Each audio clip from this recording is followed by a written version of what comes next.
Good afternoon, everyone. Welcome to Quesnel City Council meeting number 6 for Tuesday, March the 4th.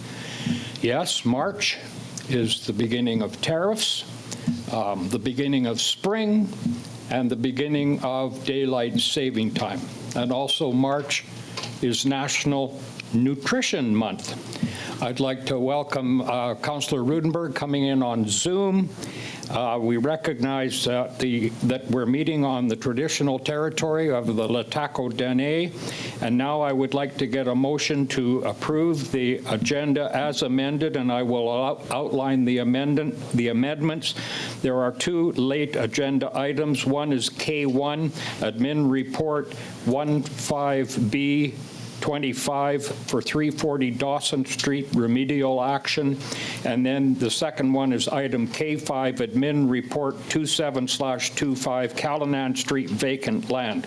So with those two addenda, could I have a motion to adopt? Okay, Councillor Runge is moving, Councillor Vick is seconding to approve the amended agenda. Are we all in favor? Thank you. Carried. The next is a motion to adopt the minutes from the regular meeting held February 18, 2025. Councillor McKelvey is moving and Councillor Runge is seconding. Any discussion? All in favor? Opposed? Carried. Okay, we now move to item E, presentations, and I'm going to go to Director Bolton to lead the discussion or the presentation on the 2025 City of Quesnel budget. Thank you. I'll just give Rhea a moment to set it up on the screen.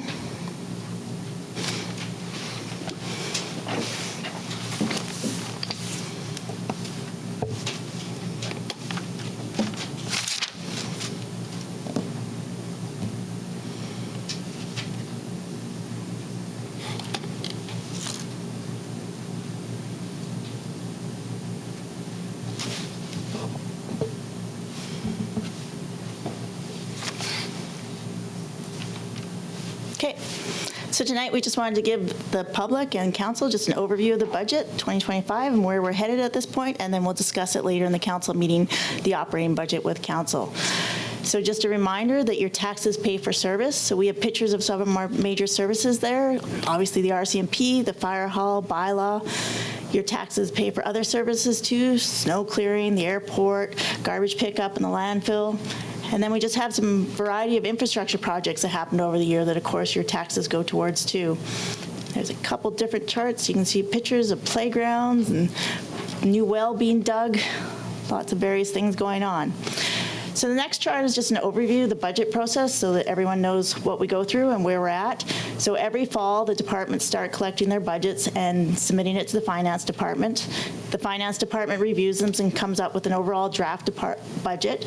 We then do a budget survey at the same time that we start taking all the components to FSAC so that they can start reviewing all the various parts of the budget.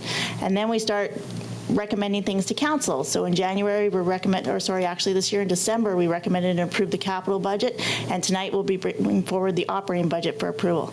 Once that's all done, we build it into the 5-year financial plan bylaw, and then set the tax rates, which have to be done by May 15th. So the city is governed by two pieces of legislation that set this in motion. So Section 165 of the Community Charter requires us to adopt a 5-year financial plan. It must be balanced. It must show where all the funds are coming and going and outline the objectives for the city. And then Section 197 requires us to impose property taxes by May 15th. So that's our deadline that we have to have all the bylaws passed by. So we did do a survey this year in January. Unfortunately, we didn't have as many respondents as normal. We only had 189, so next year we're going to be looking at ways to improve that to get more surveys in. But the surveys did show that in terms of satisfaction, 52% of the residents are somewhat satisfied with the City of Quesnel services. 21% are very satisfied. So this is up from last year. And then it also shows that 13% are neither satisfied or unsatisfied, 12% are somewhat dissatisfied, and 2% are very dissatisfied. We also asked people how they thought we should balance the budget. 35% thought that we should increase property taxes moderately to sustain current services. 27% thought we should increase taxes to maintain and improve service levels. 21% thought we should reduce service levels to maintain current tax levels. 11% thought we should eliminate services to maintain or reduce current tax levels. And then 6% had other ideas that they listed. As a municipality, we actually have fairly limited options on how to balance our budget. We can raise taxes, we can cut services, we could delay capital projects, but this could potentially hurt our infrastructure in the future, or we could grow the tax base, and this is what we do through our economic strategies to try to attract investment and residents in order to grow the tax base. This year, there are some risks to budgets. As the mayor mentioned, obviously the threat of the tariffs and the possible effects on the city's major industry, supply chains, and inflation. That's an ongoing issue that we'll have to see how it plays out. Contractor availability continues to be a challenge. We've had cost increases on external contracts, so things like transit, other contracts that we have with contractors. They're facing the same inflation challenges that we're facing and causing them to increase the contracts, and then that gets built in taxation. Downloading from higher levels of government. I think every year it's amazing what new services we get involved in. And of course, the budget right now is based on the completed assessment roll. We don't get the final roll till March. There's usually not a lot of changes, but until we get that final roll, we don't know for sure what the final tax rates will be. And of course, if inflation is higher than anticipated, this is based on a 3% inflation built in, and we'll see where inflation goes with the way the world is these days. And of course, infrastructure needs. We are looking at, we just recently done a review of our major infrastructure and what we need to fund it in the future, and we'll be looking at that and where we need to go. So the main fund for the city, where most of the taxation goes, is the general fund. So it funds police, community policing, victim services, the fire department, bylaw enforcement, road maintenance, snow removal, parks and greenways, animal control, solid waste, storm drain, planning and development, economic development, parks and cultural spaces, and much more. This is our major fund. And the next page shows how it's funded. So we spend approximately $23 million per year in this fund. 77% of that comes from general taxation. We also get licenses and fees, grants, rental revenue, grants investment income, and then we fund those funds all goes towards funding the services, towards capital, and towards debt payments. On the next page is just a chart showing our major expenses in the operating fund. So you can actually see RCMP is our largest expense. It's 22% of our general operating fund. After that comes Public Works with 15%. And then you can see the other various larger departments that make up the general fund. We also have a variety of other funds that are also funded through taxation in various ways. The transit fund is, of course, supported by transit fares, taxation, and a contribution from the Cariboo Regional District. Our airport fund is supported by airport fees, taxation, and a contribution from the Cariboo Regional District. The solid waste fund is supported by garbage and landfill fees, taxation, and again, a contribution from the Cariboo Regional District. Our forestry initiatives fund is funded by grants. It's fully grant funded at this point. Our water and sewer funds are funded by utility fees and frontage taxes. And one thing we like to stress to people, if you're not receiving water or sewer from the city, you're not paying for it. It's kept as a separate fund. It's funded through utility bills. It's not on your property tax notice. Capital funds are supported by taxation, grants, development cost charges, and utility fees. So the next page is just kind of a general overview of the city itself. So we have approximately 180 FTEs. We grow to about 200 employees in the summer with our seasonals, but the 180 is full-time full-time equivalents. We've approved 24 RCMP full-time equivalents. Our operating budget is approximately $28.8 million. Our 5-year capital budget is $48 million. Our capital assets at the end of this prior year were $225 million, but that's based on historical cost. Replacement value would be significantly higher than that. We have approximately $30 million in reserves and surplus at the end of the year, and about $12 million in debt. So the capital budget has already been approved by council. Some of the major projects coming up over the next 5 years include the Johnson Bridge renovation, some major road projects, Walkham Road, Graham, Westland, McLean, Lewis, North Fraser, Callanan, and Peach, upgrades to the West Fraser Timber Park ball fields. We've also got some projects to do out the landfill, including expanding the berm, updating the whole area up there, and looking at different ways for recycling and all that stuff up there. We also, at this point, have not built into, but are discussing the RCMP building renovation and water treatment. The next page just outlines the city debt so that everyone's aware of our debt. Right now, we have 3 debts out there: fire truck, city hall, public works, and I've included the rates of interest and when they're due, just for information. And we also have been financing some of our equipment through equipment financing loans, so that's also listed there. The next page just gives an overview of how taxation works. So it's determined by your assessment that BC Assessment assesses of your property times the city's tax rate, and that equals your property taxes. So if your value of your house has gone up less than average, then you're going to have a lower tax increase than what the city has said will be the average tax increase.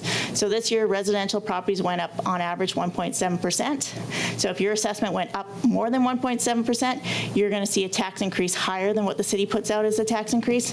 Likewise, if your house didn't go up at all, then you'll see a lower tax increase. So that just explains how that works. And when you get your property tax bill, it's important to remember that it's not all the city of Quesnel on the property tax bill.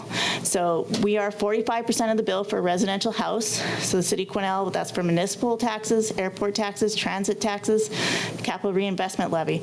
But there's also other charges from the other taxing authorities. So the Cariboo Regional District is responsible for 18% of the tax bill. So that's for North Cariboo Recreation and Parks and the Regional District. The Cariboo-Colton Regional Hospital District is responsible for 9% of the bill for the regional hospital charges.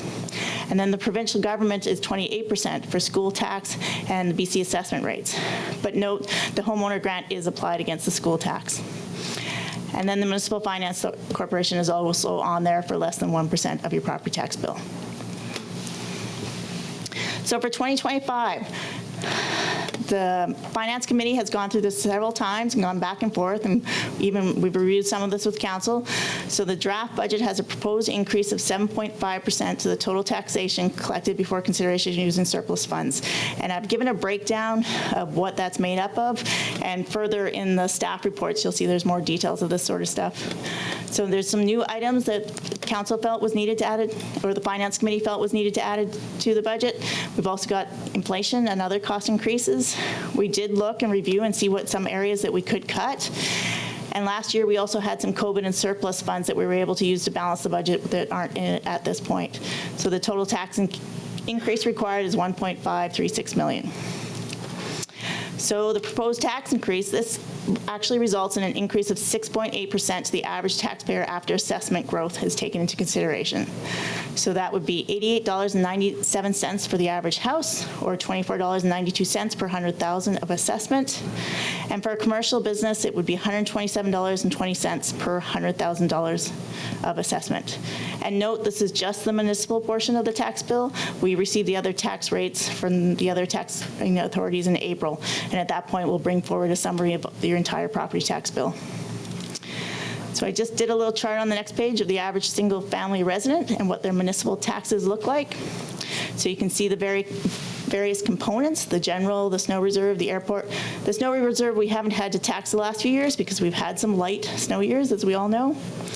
The airport, transit, capital reinvestment. So this shows that for the average house valued at $357,024, your taxes have gone up from $1,310 last year to $1,399, almost $1,400 this year, a 6.8% increase. On the next chart, I just included some comparisons of average houses in other communities and what they pay in taxes, just all the ones around us. So you can see where Quesnel falls for the total property taxes, higher than 100 Mile, but lower than the other 3 communities included here. So that was just a quick overview to taxation and where we're at and where we're going, and I am open to any questions on that. Thank you for that, Carrie. Okay, I'll open the floor to questions. While I'm waiting for somebody to ask a question, I just want to take this opportunity to first of all thank staff for all of the hard work putting this together. And having been around here for a while, and sitting in, I think, on all of the budget meetings, this has probably been the most challenging year that I've ever encountered in some time, particularly in view of, looming tariffs and inflation and aging infrastructure and a lot of projects that we've got. I mean, we don't even have the water project in here yet. So thank you to Mitch and the FSAC crew and staff. Anybody got any questions? Go ahead, Councillor Runge. You knew I had to ask some questions. So my question, actually, we've gone through this as a council, and we've made some tough cuts already, so I don't, but given that we had the tariff announcement yesterday, and we have on again, off again, maybe it goes away today from our fine friends south of us, what I'm worried about is that's not baked into this budget. So if this were to transpire and make some quick changes before the May date, would we revisit this? We are slowly running out of time because the bylaw has to be passed by May 14th. So it's a process of backing up and bylaw readings that have to happen and all that sort of stuff. But there still is some time. So if we had to, there's still a little bit of time left. Yeah, I guess just going back to it, because, I don't mind passing it today, but there are things that could happen very, very quickly in this community. Then I'm just trying to figure out what's our, like, if we pass this today, would we revisit it prior to our May 15th going out, or would we be saying this is how it goes out, and then we would, if all stuff hit the fan? I mean, that's my biggest fear here. Like, I don't want to sugarcoat it. I'm starting to sound like someone else here, so I'm not going to sugarcoat it. But really, I'm worried that if depending on what happens, we are a community that depends on products moving south, and if we lose those products and we lose a lot of other stuff, I wouldn't feel comfortable even passing this budget, even though last week I was 100% okay with this. So I'm going to vote in favor as long as I have a chance that if something were to go south, or if we find something from our partners in town, that we have a chance as a we'd have to have an emergency meeting or something, I'm sure of it, and then look at it. I guess that's my question or my comment. Thank you. I just want to point out that we have that capability every year, so, and I think we're all on the same page there. I mean, the future is a big question mark, and we're basically going one step at a time. And I'm prepared to, like you, vote in favor of this with the knowledge that if things do go seriously sideways, that we have the opportunity to revisit and make adjustments accordingly, right? Yeah, we'll bring the bylaw kind of mid-April, and that would be kind of the final chance to make any changes. But I know we have spoken as an FSAC committee. We are going to start looking at contingency planning to see what we can do so that we'll be ready if there's anything that needs to be done. Okay, so there is no resolution required at this point. Director, you have another report coming up later in the meeting where you're going to be asking us to endorse that number. There won't be a bylaw attached to it, but it'll just be a motion instructing staff to move ahead with that number. It's Councillor Rudenberg. Yes. Oh, I see the little hand there. Go ahead, Councillor Rudenberg. Thank you. So first off, I just reiterate, thank you to all the hard work that Director Bolton and all the other directors at the city have done to dig deep to figure out what we can and cannot do without, and to our FSAC committee. I know it's a tough one to have to, go, yeah, but I really like that program. What do you mean we have to shave off this? So kudos to you guys for bringing forward this budget. I do believe we had this discussion earlier, and it's kind of to Councillor Runge's concerns that if at some point in the future, not necessarily when the bylaw passes, but in the future, if things do go sideways, there are opportunities, and Director Bolton also alluded to it, to relook at projects, et cetera, that we have on the books that we were going to work on. And there are opportunities to look at those and go, maybe this is something that we have to stop. Maybe this is something that we can't go forward with. So I know we've kind of had that discussion, and it's really good to hear that FSAC is looking at contingency plans. So thank you for that. Okay, thank you, Councillor Rudenberg. Is there anyone else before we move along? Okay, seeing no one else wanting to speak on this at this moment, we do have another well, we have lots of future opportunities. So now we would like to move to delegations, and this item concerns the Quesnel Active Transportation Plan update. And we have Glenn Stanker with McElhanney here today. So Glenn, come up and get on the microphone, and the floor is yours.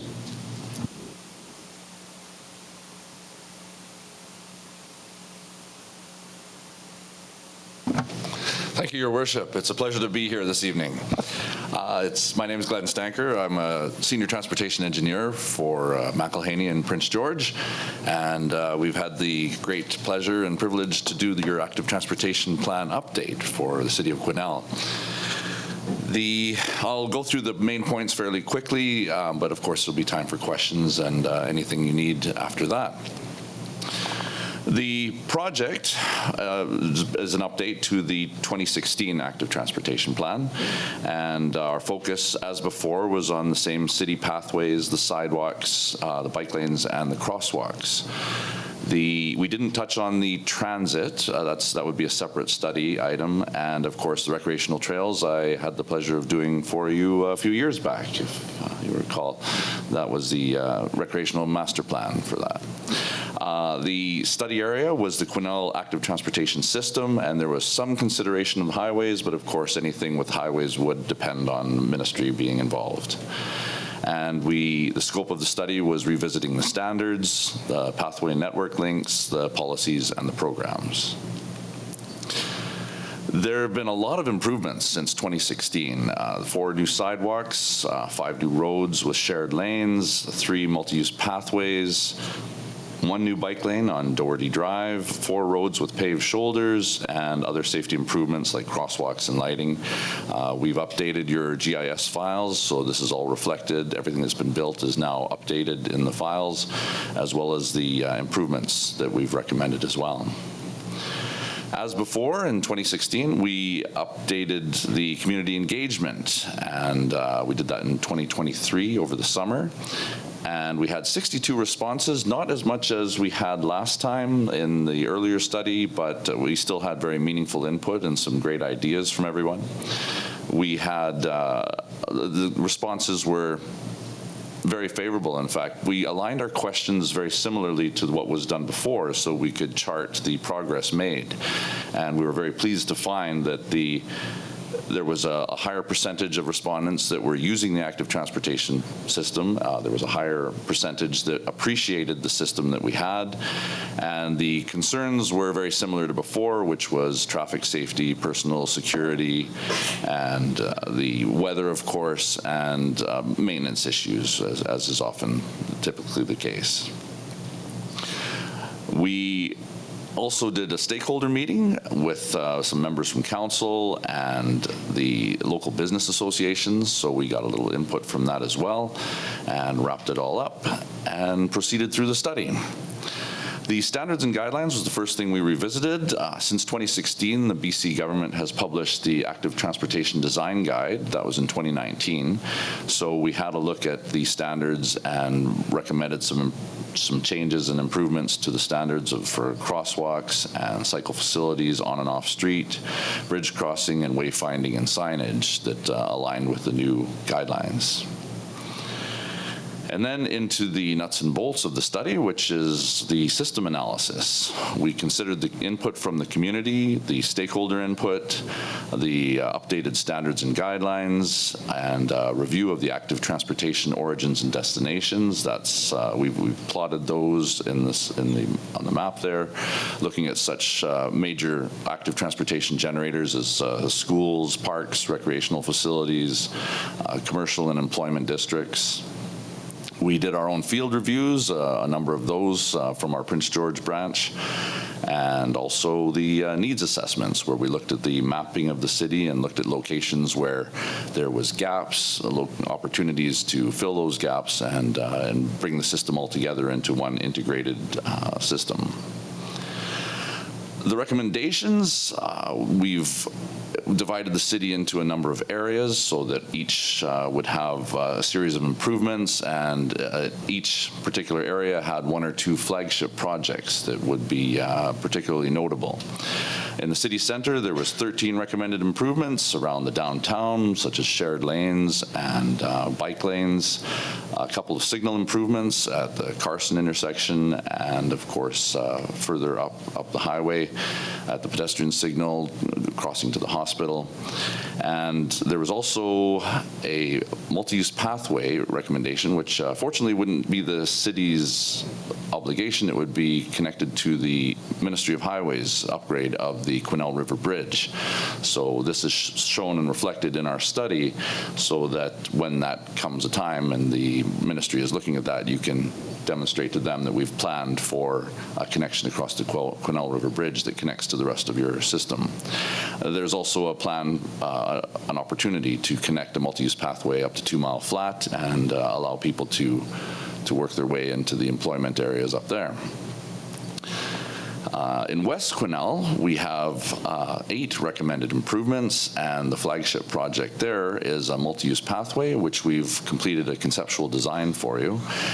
This connects the soccer fields through Anderson and Marsh to the skate park and through the commercial area, and ultimately terminates at the existing pedestrian bridge across the Fraser River. So that brings everything together very nicely. Here's some of the areas that we're connecting through with Anderson Marsh. There's a few constraints, but these are things that can be tackled over time. The Johnson subdivision, the next area, there was 9 recommended improvements. There was also, as a flagship project, we had the North Star multi-use pathway and a conceptual design completed for that as well.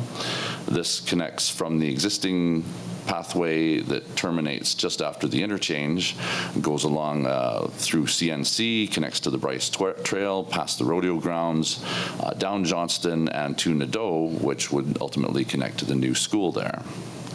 And here's some example photographs of the area we'd be connecting through with that. And lastly, South Quesnel, which also had 6 more recommended improvements, a lot of which were simply sharing the road signs and paint markings to indicate the presence of cyclists and pedestrians.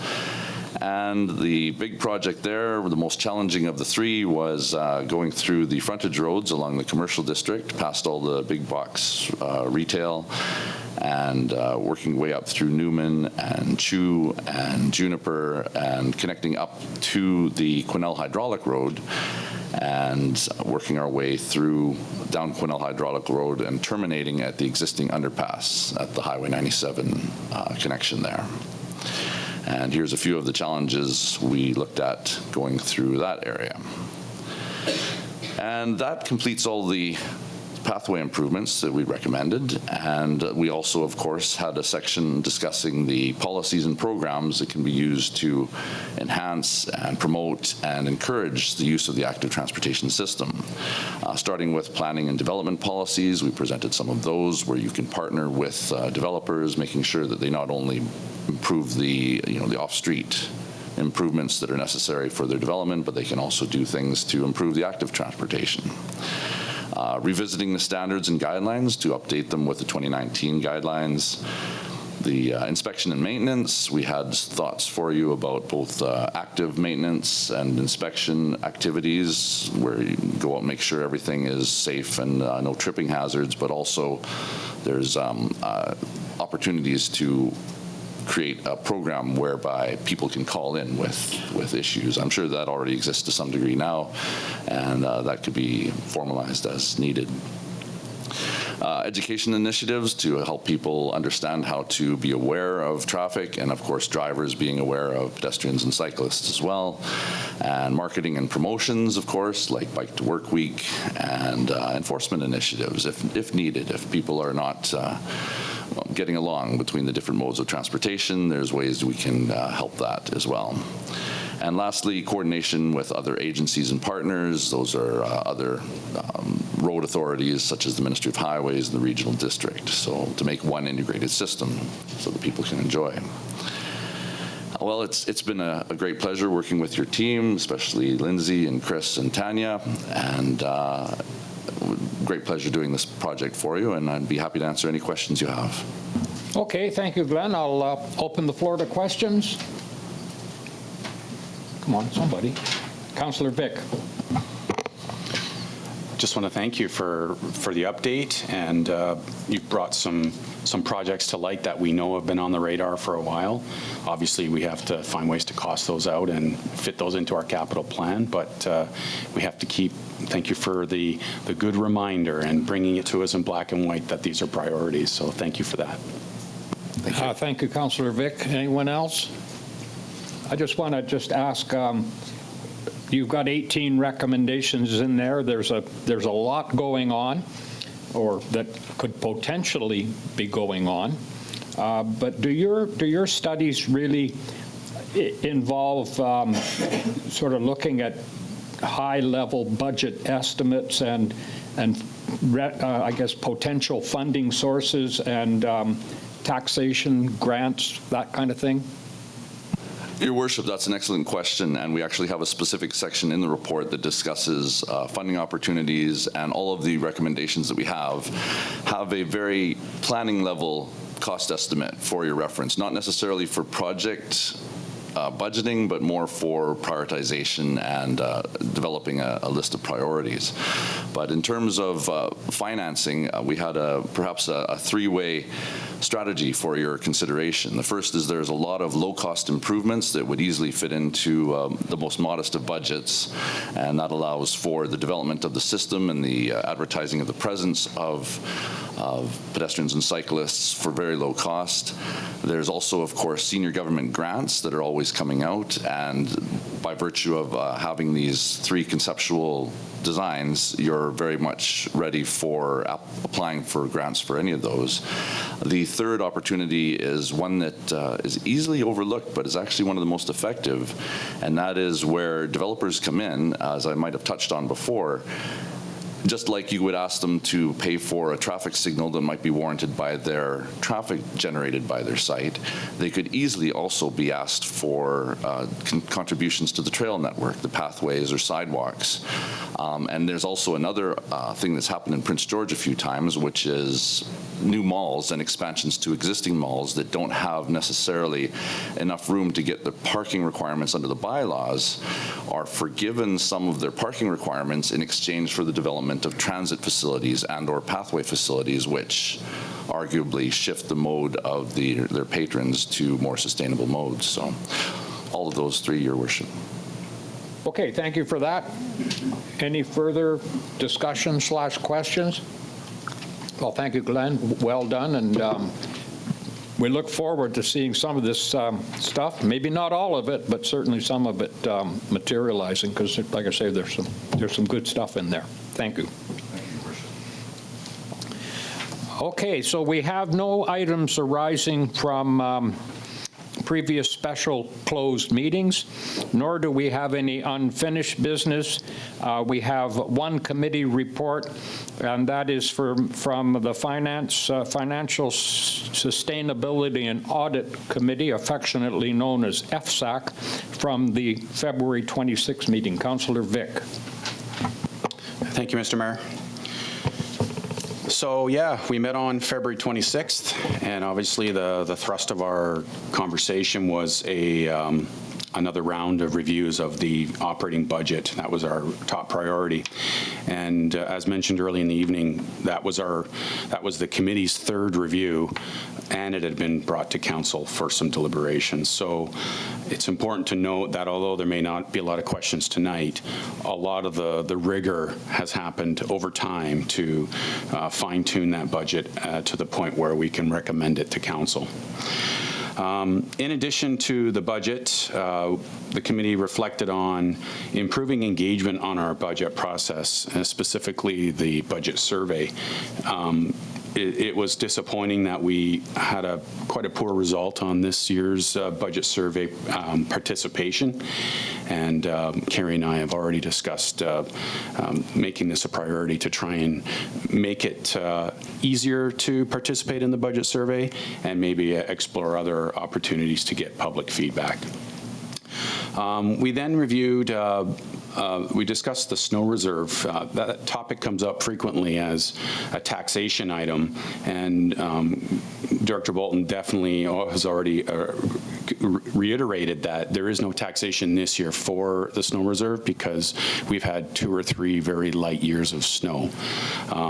So with that in mind, in that context, we discussed that perhaps there should be a mechanism where we look at the snow reserve, perhaps other reserves, especially under the environmental lens. If things are changing with snow loads and whatnot on a yearly basis, that reserve may need to change to increase or to decrease. But we should have some metrics to guide us as years go by on that. And then finally, the elephant in the room was the writing of this report, February 26th. The tariffs were a threat. Today they are a reality, although tomorrow they may not be. So it's really hard to say what our friends in the South are going to do on that topic. But it certainly complicates this budget, and as Councillor Runge pointed out, it's difficult to know if this is the right document in 90 days from now. But today, this is what we're presenting, which Director Bolton will go through in the next report. A tremendous amount of work has been done by her team to really help us through a very challenging budget with a lot of pressures from inflation and other issues notwithstanding, trying to have a crystal ball to figure out what's going to be happening in Quesnel in 6 months. So I really want to thank Carrie and her team for putting up with all of our questions and asking her to go back to the well and find some efficiencies. So the motion that we have is mainly for information, which will come up when Carrie delivers her report. In terms of a finance department update, we're getting ready once again for our auditors to come visit us. Looks like next week, or is that this week? Next week. And that's pretty much it. So the recommendation is for reference only, so I don't believe I need to move that. But if there's any questions, I'll take those. Questions, Council? Well, thank you for that, Councillor Vic, and again, kudos to the staff and to FSEC. It's been a tough go, and we're not done yet. So we'll see what happens with tariffs. And certainly that's a big question mark for all of us. Okay, moving right, Councillor Rudenberg, you're good? Okay.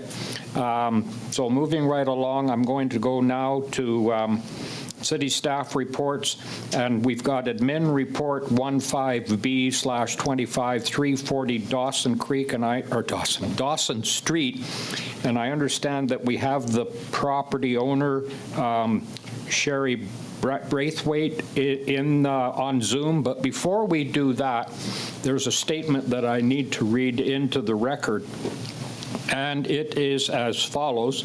Council, please note for the reconsideration request on the remedial action requirement order for 340 Dawson, there are some process considerations Council should be aware of. Although this is not a public hearing, there are some similar process considerations. Please see below.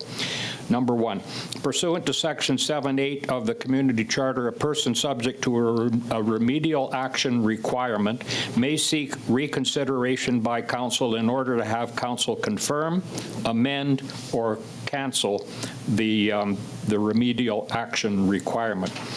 The owner should be asked to state the outcome sought, i.e. amend, cancel, and the rationale for same. The chair will request at the beginning of the meeting.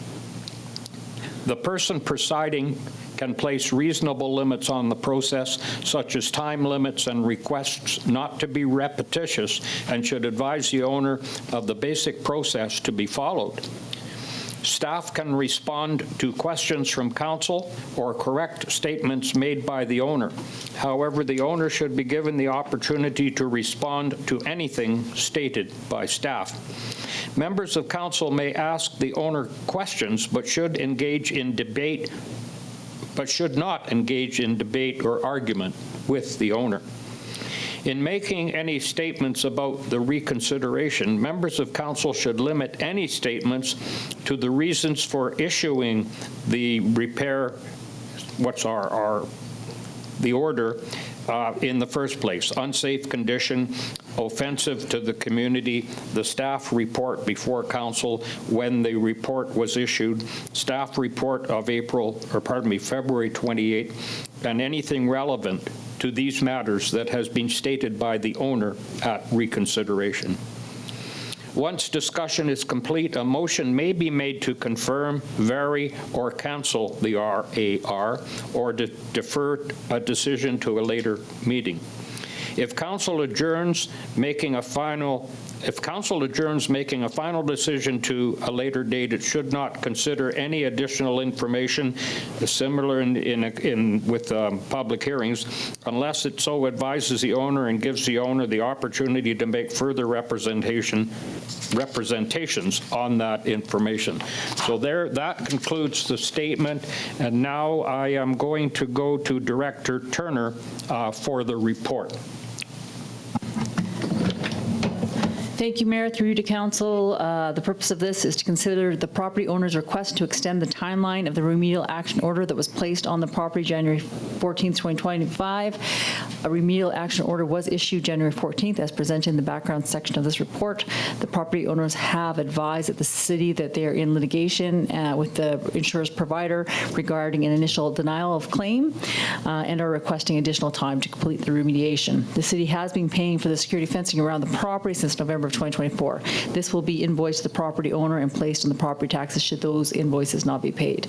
The owner advises that legal proceedings begin in May, and they are hopeful for a quick resolution to their claim. Should an early settlement not happen, we are recommending that setting a new date of June 30th, 2025 to take action on the property. And I don't know if would you like to go to the property owner first, or?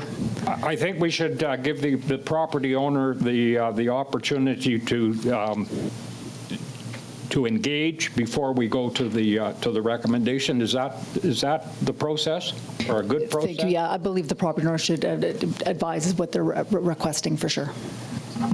Okay, so if the owner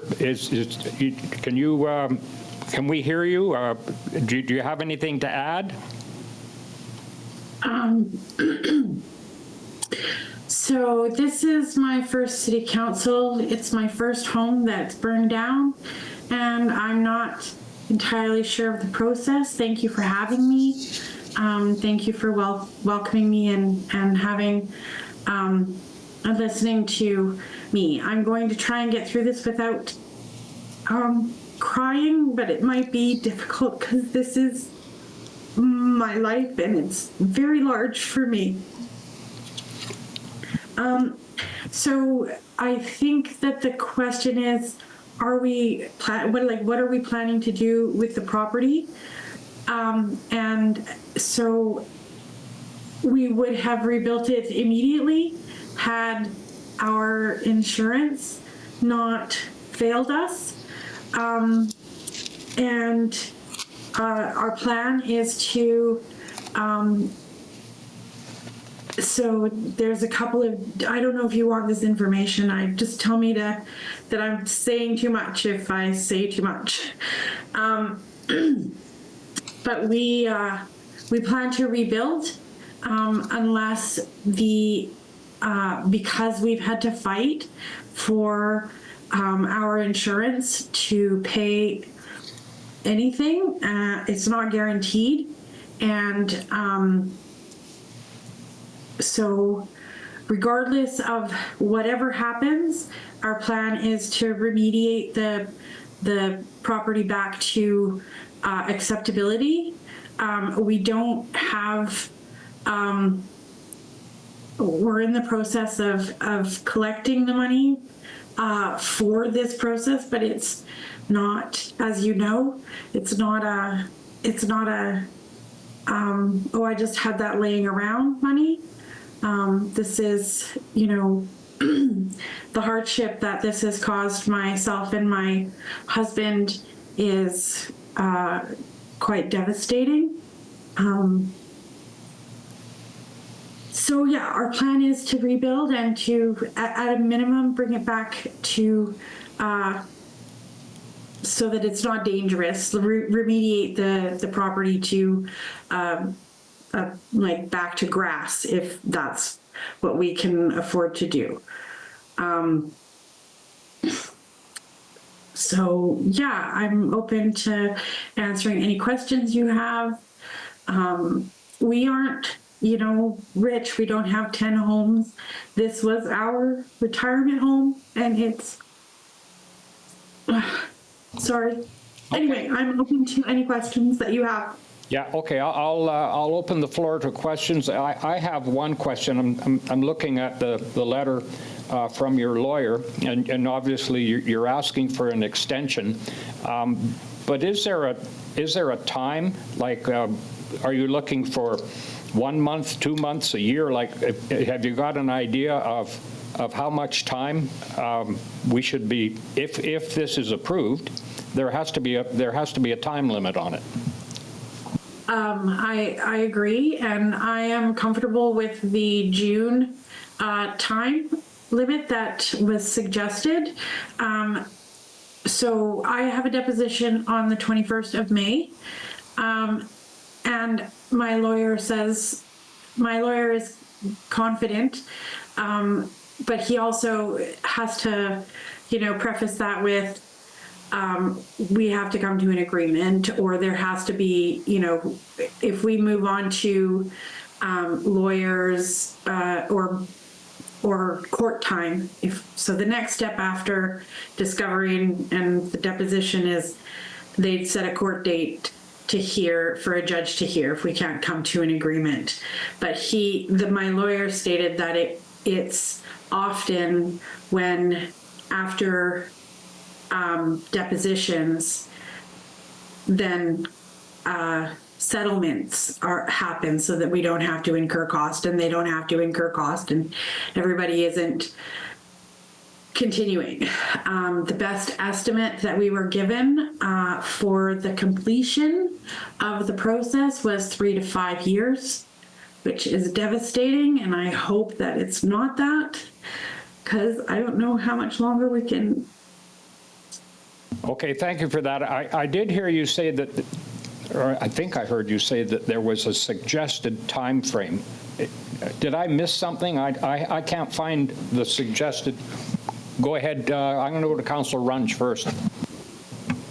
Well, the suggested timeline is June 30th. Yeah. Okay. And then I have another question, if I may. Go ahead. And I'm not sure who this question is to. It might be through Tanya. Is Mrs. Braithwaite able to get onto the property to cut grass, or is that illegal? Can she be on there? It is her property that, yes. So my question is, But that's not the subject of tonight's inquiry. It's more about the house and the remediation there. Just, I would suggest we would deal with it. And non. I thought it was about the condition. About the condition of the building. Oh, that was the property. My apologies. Okay, thank you, Councillor Runge. Councillor Elliott. Yeah, thank you very much for taking the time to be with us today. I can't imagine what you're going through, and hang in there. I will be voting in favor of the recommendation whenever that comes forward. Who else? Councillor Runge. Yes, sorry, and that my other question should have actually been prefaced with, I can't imagine what you're going through. I don't even, bring tears when I was just thinking about it. Anyway, I'm definitely going to be voting in favor of extending this, and I'd be willing, if the rest of council, to bring the motion up so we can bring this recommendation forward. Okay, so so I take it that council wishes to move to actually get the resolution on the floor for approval. So I'm looking for a mover and a seconder. Councillor Runge is moving. Councillor McKelvey is seconding. Okay, we have it on the floor. Is there any discussion before I call the question? Okay, calling the question. All in favor? Carried unanimously. Thank you. So let's hope that we can get this resolved within that timeline. Okay, so now we will move to,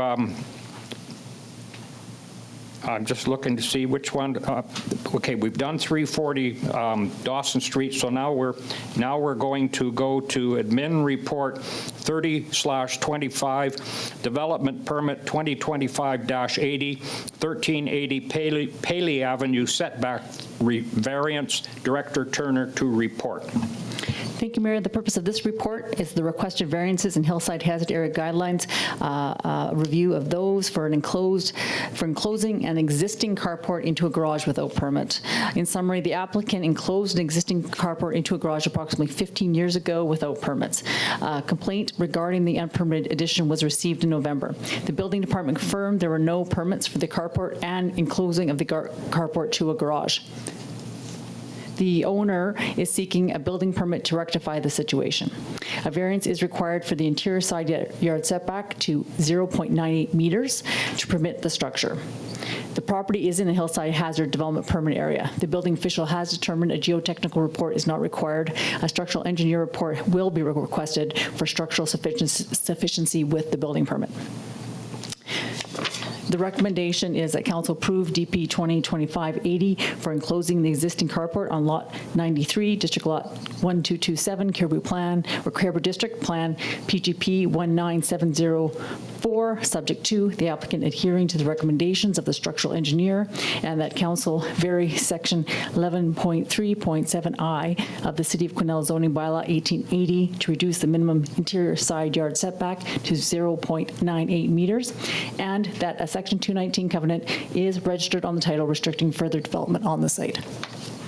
Thank you. Before I move discussion on the recommendation, I do see that our previous delegation does have, I believe, a comment or a question, so I'm going to move back to that, and then we'll pick this item up in a moment. Go ahead, Brandy. Or Sherry, I'm sorry.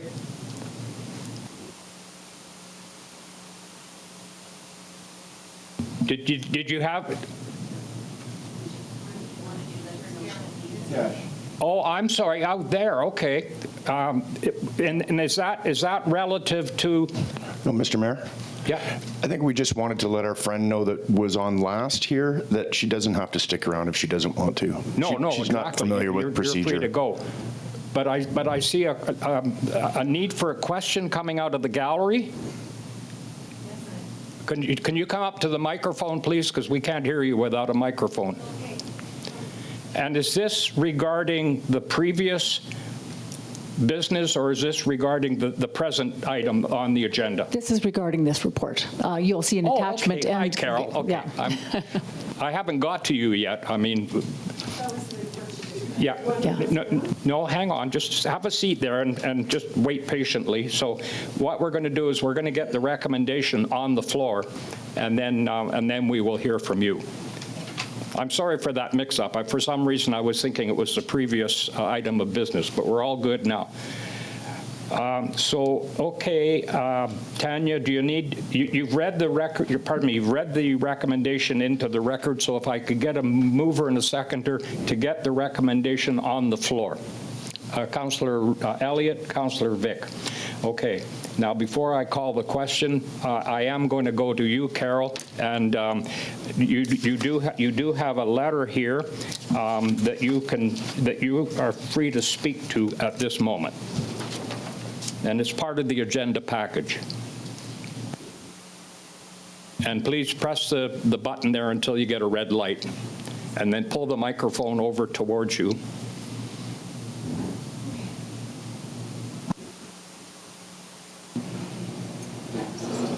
So I'm not going to drink this water, though. I don't know who it is.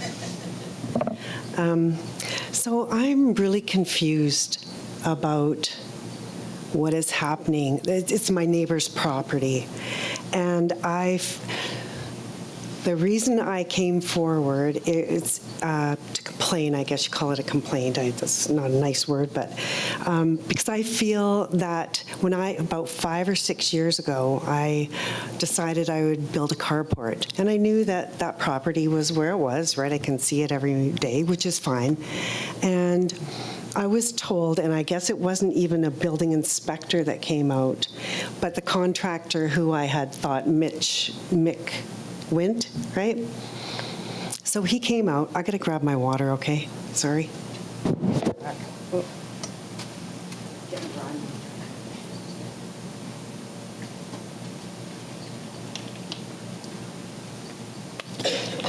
So Mick came out to look at it, and he's the one who said, you know, I know that it's a 5-foot setback. And he's the one who told me, he said, no, you can't, you're going to have to go further because the driveways are quite narrow up in the Uplands area, which is fine. But he said, you're going to have a problem with your neighbors building so close to the property line. So we talked about development variance permits that I would have to get, which is fine. But he also said I would have to build a fire, use whatever galvanized stuff, what was in. Tanya sent me an email today. Who stated to the building clerk a variance would be required. This was from Mick. On our discussion that day back in 2020, would be required for what you're wanting, what I'm wanting. And was looking at confirmations for need for non-combustible cladding and requesting fire rating requirements for the materials. Well, there is no way I'm building a firewall on my property. They're unsightly, to say the least. So that led me to believe that because 1382 built as they did, and that he did not enclose the carport, he added on. I just want to throw that out there. Like, why I can't, I'm not building a firewall. I shouldn't have to build a firewall because of what my neighbor did without a permit. He knows better, I think, right? It's not a personal thing with him, but I just feel that his building has impacted my ability on my property to build what I need to build, want to build, right? Okay, thank you. Now, I see other people in the gallery. Are there other people that wish to speak to this, either pro or con? I don't think so. I just asked them to hang out with me. I see. That's your fan club. Yeah, not really, but. Councillor Elliott. Thank you, Mr. Mayor. To Director Turner, would there be a need for a firewall? Have we been out there and checked that out? Thank you. And all I can say is no.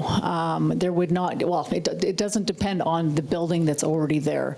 What is required when it comes to developing on your own lot is your distance from the property line yourself. It doesn't have to do with the structure that's next door. We don't require, and I had to research into that, and I did have some early conversations with Carol, and I couldn't provide that. I tried to provide it in the email, but maybe you weren't quite 100% what I'm saying. You are not required to, your construction methods are not determined by your neighbor's property. That's why we have lot lines. The lot lines, everything in the building code details how you construct, determined by how close you are to the lot line. Looking at the emails that were occurred back in that date, it appears that the building inspector is talking about what would be required, because at that time, they were, Carol, you were looking at requiring a variance because you want to be able closer to the property line. So you were looking at building close to the property line. So what I'm interpreting of what the building inspector, said at that time, and I'm only interpreting because I can't talk to him, we don't have communication with him at this point, so I'm interpreting that he's saying that that's what you'd have to build because you're that close to the property line. There was some initial conversations, and I can see from the language of the email, and I even told Carol this, I can see why the contractor may have got confused, but it was an early conversation, and unfortunately, there was more information requested, said, but I can't really tell you anything until you tell me what you're doing in the email, and I think that's unfortunate where it got left off and it didn't get resolved. Okay, can I add something? I just want to ask you a question first. If the fire, it appears that the firewall is not required. It's dependent on the construction on her property, not on the other property. That's right. And do you plan on adding construction on your property? I would like to build a carport. And also, if I don't build a carport, I had an existing fence when that addition was added on to 1382, and he asked me, the fence wasn't in great shape, so he said, Carol, can I move the fence? I can't get close enough to get everything in to build this. So I said, okay, sure.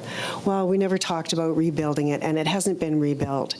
So, and I should, at the very least, be allowed to replace that fence, and that's going to be even closer to his property. And what Tanya was saying, she messaged me something, and I'm going to read this, because this is what I find confusing.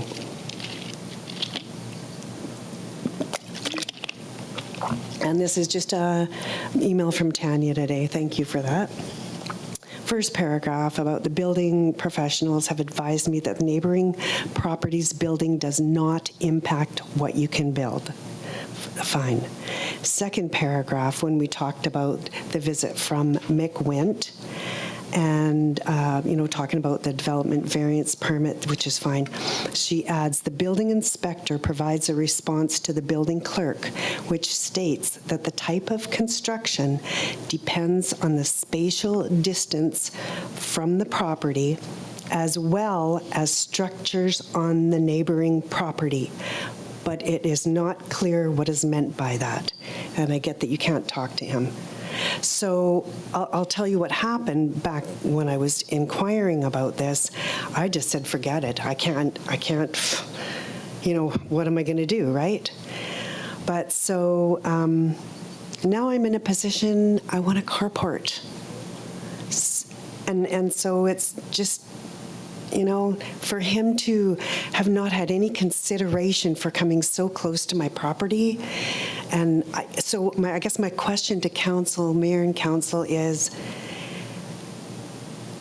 am I allowed to build a carport? I get that I'm going to go back and do some drawings on what I want and work with the building department. I'll get a development variance permit. And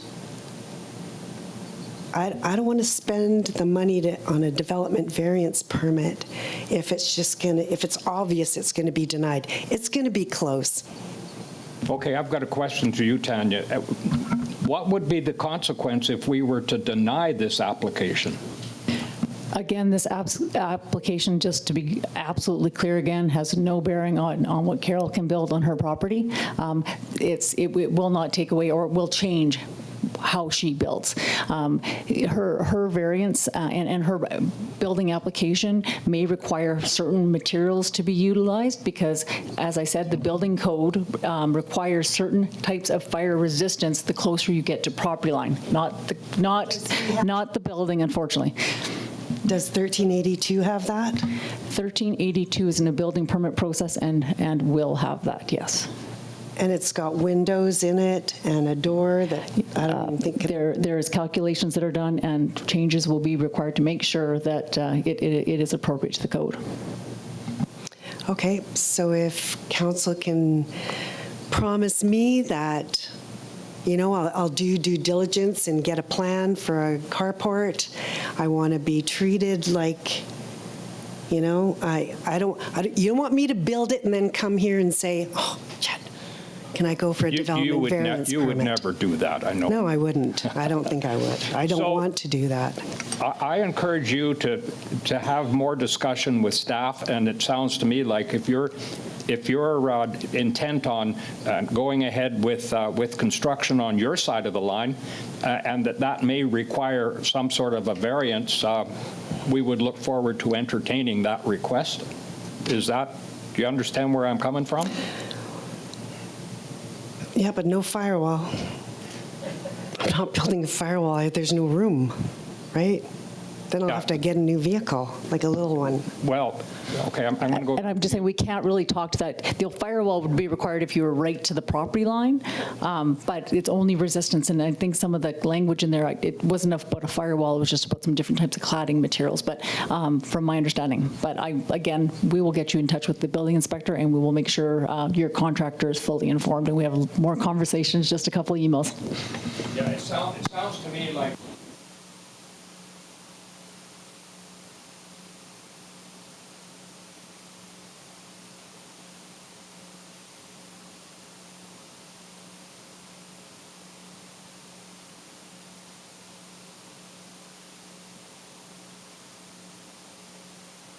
I'm sorry, if the mayor is speaking, I can't hear him. He needs to turn his microphone on.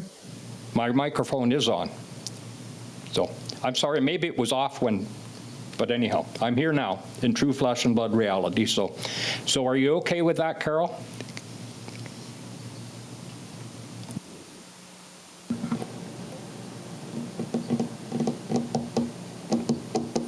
Okay, I'm just gonna, I will go. I know that I have to get a plan going. I'm really disappointed that you guys set bylaws. I know what it takes to set a bylaw. And then, Okay, I hear you. Go ahead, Councillor McKelvey. And then Councillor Runge. Tanya, this is probably a question for you. Did the neighbor get a permit to enclose that and extend that? And has it ever been inspected to see if it's being used as a carport? Because I understand that there's a lip on that cement that it can't be used as a carport. So has anybody ever gone inside there to see if that's exactly what that building is being used for? I mean, It's an addition onto a dwelling, and I don't know that there would be, I mean, it's an addition onto a dwelling. I'm not quite sure that you would be able to say if you don't put a car in it, you can't have it. I don't think, I'm fairly clear you wouldn't be able to do that. So it's part of an extension to a house, and we did have an inspector go up and look at it. They did get a surveyor. I mean, this is surveyed as 0.98 meters from the property line. We have had a building inspector now say we need to have structural engineering too, due to the West Quesnel land stability, and also because it was built without permit, and they're going to have to verify that everything's okay. So that will be at their cost, and yeah, they'll have to go through the full process of making it completely legit. Okay, Councillor Runge. should have done in the beginning. I agree. You know, I just hope that the rest of the city citizens here of Quesnel don't follow suit. Really, I'm just really, it's a law. Just a minute, I It's do. a bylaw, but it's a Sit law. still. I do have a speakers list here, so don't go anywhere. Councillor Runge and then Councillor McKelvey. Thank you. So I guess my question is to Tanya. So there's two questions possibly. My first one is, in your recommendation, that city part 2 and that the city council that council vary section 11.3.7I of the city zoning bylaw 1880 to reduce the minimum interior setback to 0.98 meters. That is only for this property? Because currently that just, as stated there, I read it as it changes our bylaw, and that's not the intent here. A variance is always just a variance, the property you're talking about. That would be a bylaw amendment otherwise. Yeah, so my question is, just for the sake of expediency and knowing the situation in these two properties, could we add that variance to 1380 also at the same time? No. Okay. All right. I'm just, but I think what you're hearing from us is, look, we're going to look at a variance, but building policy and building bylaws have to be followed. I agree with you. I'm dealing with this on other properties, and it drives us crazy. This, although there, I think Mr. Ralph, by the sounds of it, or the other property owner, will actually be, dealing with all of the requirements needed to, rectify the situation. So I believe we should move ahead with that. But you have to understand. I think you can. We understand the situation, I think, in council. I'm sure hoping it comes up during our term still, because then it's not going to be something totally new for another council, or possibly. So, but for you to say, your statement with regards to we're not doing this, because in our term, the last, how many years now? Have we been there? 6? We've really tried to be fair to everyone. And this did happen a bunch of years ago. I'm hoping it was just an oversight somewhere. Whatever it was, we're going to try to make it right. I guess that's what we're trying to say. In the long term, we're going to be following, but we have to follow process, and we all have to follow our bylaws so that we continue, keeping all of our, things in order. So I'm hoping it works out for you. Okay, Councillor McKelvey. Thank you, Mr. Mayor. I just want to expand on what I asked before, and I feel that, you've been more than reasonable with your neighbor, and you kind of got, I don't want to say the word, but you know what I'm saying. And, I agree that bylaws should be adhered to, especially in cases like this. And, I don't know what the outcome is going to be, but I support you in this, Ms. Anderson. Okay, I think, are we pretty well done with the questions and the comments? And we do have a mover and a seconder on the floor, or on the resolution. So anything further from you, Carol, at this point? No, thank you, Mayor. Okay, thank you. All right, I will call the question on the resolution, or at least on the recommendation. All in favor? Opposed? Carried. Well, I'm opposed. Councillor McKelvey. Yeah. Okay, thank you, Carol. Okay, now we're going to move along to Admin Report 29/25, Active Transportation Plan Coordinator Blair. Thank you, Mr. Mayor. The purpose of this report is to present the Quesnel Active Transportation Plan 2025 update to Quesnel City Council to receive. Glenn from McElhanney provided a very good summary in his presentation of the active transportation, including the vision for promoting walking, cycling, and other forms, as well as how they conducted the plan using community engagement and technical analysis.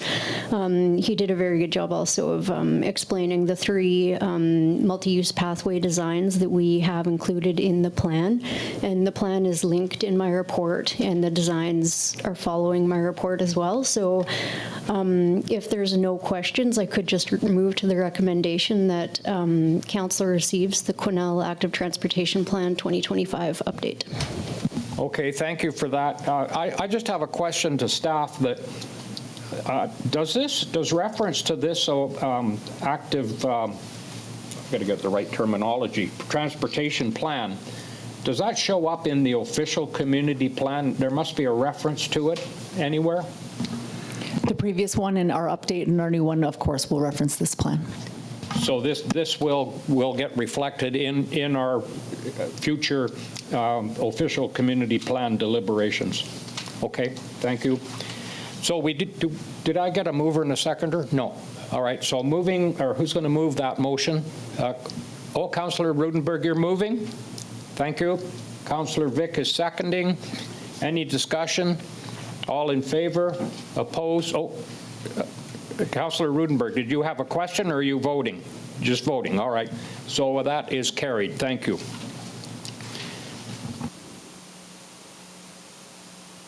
Okay, next one is Admin Report 28/25, Budget Operating Report, Budget Operating Report. Director Bolton to report. Thank you. The purpose of this report is to seek council's approval of the operating budget for 2025. So the Financial Sustainability and Audit Committee recommends the attached operating budget to council. The various components have been discussed at multiple Financial Sustainability and Audit Committees meetings and updates brought to council as we move through the process. So as discussed earlier, this operating budget has a total taxation of $21,962,548 with supplemental requests built in. This is a 7.5% increase in the total tax levy, a 6.5% tax increase to the average taxpayer. Revised assessments will be received in mid-March that will determine the final taxation rates.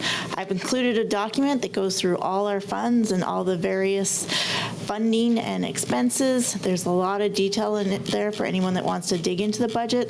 The FSAC committee has reviewed this whole document and is reviewing recommending the budget to council. So the recommendation is that council approve the attached operating budget for 2025 and direct staff to continue building the 5-year financial plan based on this budget.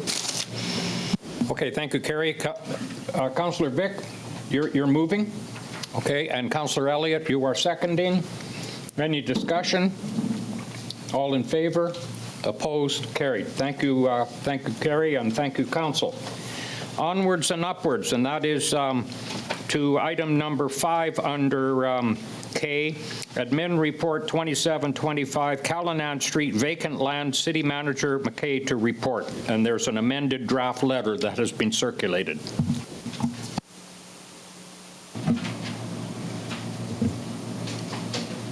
All right. I was just looking for your prompt, Mr. Mayor. So council may recall in the fall there was a letter that was sent from the city encouraging the school district to transfer the former Quesnel Junior School lands back to the province. At the time, the province was trying to advance some negotiations on development there. That fell through my own discussions with both School District 28, the Ministry of Water, Land and Resource Stewardship, and the Ministry of Municipal Affairs. I expressed that this is a high priority development area for council. It's one of the largest, if not the largest, undeveloped land areas in the downtown, and that council would like to see infill of housing there. Recently, the subdivision for the daycare has been completed, so that component of this is now done. We have been invited to send a letter on behalf of the city and council to encourage School District 28 to hasten the transfer of that property to the Ministry of Water. At which point, if it would be held and the city would be in a position to submit a proposal, if it can find some partners, on future development for that area, for housing specifically. The mayor, of course, has the ability to send these letters out without them coming to council. I felt it was important to bring this forward to council because it did come up in strategic planning. It is a priority for council, and also to send the message that all of council is behind this as a priority item. So I'll leave it there and happy to take any questions. Okay, thank you. And just remember that we are dealing with the addendum letter, not that, because there's a previous letter, but we're dealing with the most recent one. There's a subtle change in the content of the letter. Councillor Runge. Thank you. I don't know who this is going to be through, but it might be through to Councillor Goulet, School Trustee Goulet. Have there been any further developments? I believe it's not. Have there been any further developments post this letter with regards to what the school district's already done? Because I'm under the understanding that it's already been transferred to the ministry. So point of order, please. Yeah, go ahead. I don't know how comfortable Councillor Goulet is to answer a question where it's being directed to answer as a trustee. I don't mean to put anybody on the spot, but I just don't know if that's an appropriate question, Councillor Runge. That's fair. And I'll let you guys figure it out, but I don't think it's appropriate. So maybe, okay, can I just respond to her? Go ahead. Yeah, so I'll take that back from Councillor Goulet, sorry. I'll move it through to the city manager. I think he may have further information with this from his discussions. Yeah, so I've met with both the ministry and the school district in the last week and a half. That property has not been transferred. Okay, so Councillor Goulet, are you okay? Or you're fine to... I wasn't going to answer the question. I was going to I understand completely, and thank you for bringing that forward, Councillor Rudenberg. Okay, so we do have this letter here. Do we need a motion to, do you want a motion to? Yes, please. To dispatch it? Well, that's a recommendation, isn't it? That the City of Quesnel approve the attached letter and direct staff to submit it to the school district. Okay, did I get them? Okay, I got Councillor Elliott moving, Councillor McKelvey seconding. Everybody in favor? Opposed? Carried. Okay, so that one is out of the way. And finally, under correspondence, I got to catch up on my agenda here. We have a letter, and I'm going to go to Rhea to just capsulize this letter. A letter from NASCO First Nation dated, I don't see a date, it was received February 19th. Go ahead, Rhea. NASCO Chief and Council wish to meet with the City of Quesnel, Mayor, Council, and senior staff as soon as possible to discuss the following initiatives: presentation of NASCO's history and current activities, recognition of First Nations in the Quesnel area, negotiating a protocol agreement, renaming Baker Creek Park. Okay, thank you for that. I would be looking for, and I know that they're, asking for a meeting ASAP, and I don't have a problem with that, but I'm sort of wondering if they want to have an open or a closed meeting. I'd like to get a little bit more detail. Would they be able to meet here or out there? Like a little bit more detail, but certainly I'm looking forward to this. Anybody else? Okay, so staff, if you could maybe get a little bit more. Sorry. Go ahead, Councillor Rudenberg. Thank you. So if at all possible, I believe we should be home by March 18th. So I know that it says it ASAP, but if we can hold off having the meeting until I get home by March 18th, that would be appreciated. Thank you. Okay, duly noted. So, Councillor Runge. Yeah, so if that's the quickest that you want to do it, might I suggest the beginning of April sometime? There's a lot of us away during March. Okay, well, between us, we will come up with a date, a mutually agreeable date when as many of us as possible are, because this is an important one, and I think that, council to council, I think is welcome. So, is there anything more on this particular item? I'm leaving it in staff's hand, and Councillor Rudenberg, you're our Indigenous representative, so you're going to have a hand in that as well. All right, so just looking at the agenda here, we don't have any bylaws tonight. We don't have any new business. We don't have any changes to upcoming meeting schedule, nor changes to committee appointments, announcements, and events. Anyone? Okay, seeing none. Gallery questions. Do we have any questions from the gallery tonight? Okay, seeing none, I will call for a motion to adjourn. Oh, Rhea. You need to do the motion to go into close before we adjourn the open, please. Oh, okay, I have that.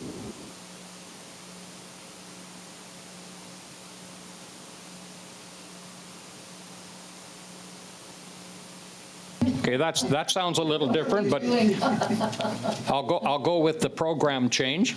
So therefore, we need a motion to go into closed. Moved by Councillor Vicks, seconded by Councillor Runge. All in favor? Opposed? Now I call for a motion to adjourn the open meeting. Oh, we just adjourned. We are duly adjourned. Thank you.